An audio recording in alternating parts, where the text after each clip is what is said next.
পবিত্র কাবার চাবিরক্ষকের মৃত্যু, যা বললেন আজহারি।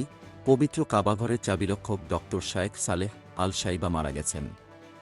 তিনি সাহাবী উসমান ইবনে তালহার ১০৯তম উত্তরসূরি এবং কাবার চাবিরক্ষক ছিলেন।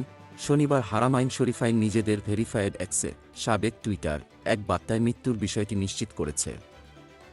তার মৃত্যুর পর জনপ্রিয় ইসলামী বক্তা ডক্টর মিজানুর রহমান আজহারি তার ভেরিফায়েড ফেসবুক পেজে লিখেছেন, শায়েখ সালেহ আল শাইবা আল্লাহর জিম্মায়। তিনি ছিলেন সাহাবী উসমান ইবনে তালহা রাদিয়াল্লাহু আনহু এর ১০৯তম বংশধর। মক্কা বিজয়ের পর রাসূল সাল্লাল্লাহু আলাইহি ওয়াসাল্লাম বাইতুল্লাহর চাবি সংরক্ষণের দায়িত্ব যে বংশের উপর বহাল থাকার প্রতিশ্রুতি দিয়েছিলেন, তিনি ওই গোত্রেরই উত্তরাধিকারী। আর কিয়ামত পর্যন্ত এই গোত্রের বংশধরদের হাতেই বাইতুল্লাহর চাবি উত্তরাধিকার সূত্রে সংরক্ষিত থাকবে ইনশাআল্লাহ। আল্লাহ ওনাকে জান্নাতুল ফিরদাউস নসিব করুন। শনিবার হারামাইন শরীফাইন পোস্টে বলা হয়েছে, ডক্টর শায়েখ সালেহ আল শাইবা উসমান ইবনে তালহা রাদিয়াল্লাহু আনহুর বংশধর ছিলেন এবং কাবাঘরের ১০৯তম অভিভাবক ছিলেন। ফজরের নামাজ শেষে বায়তুল্লায় তার জানাজা অনুষ্ঠিত হয়। পরে মক্কার জান্নাতুল মুআল্লায় তাকে দাফন করা হয়।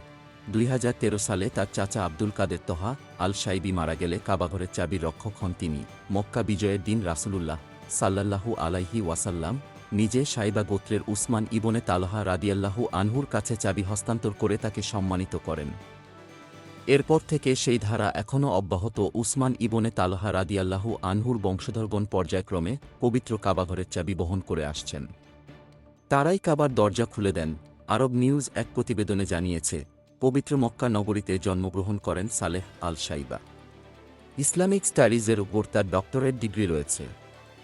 তিনি বিশ্ববিদ্যালয়ের অধ্যাপকের দায়িত্ব পালন করতেন। ধর্ম এবং ইতিহাস নিয়ে এ পর্যন্ত বেশ কয়েকটি বই প্রকাশ করেছেন সালেহ আল শাইবা।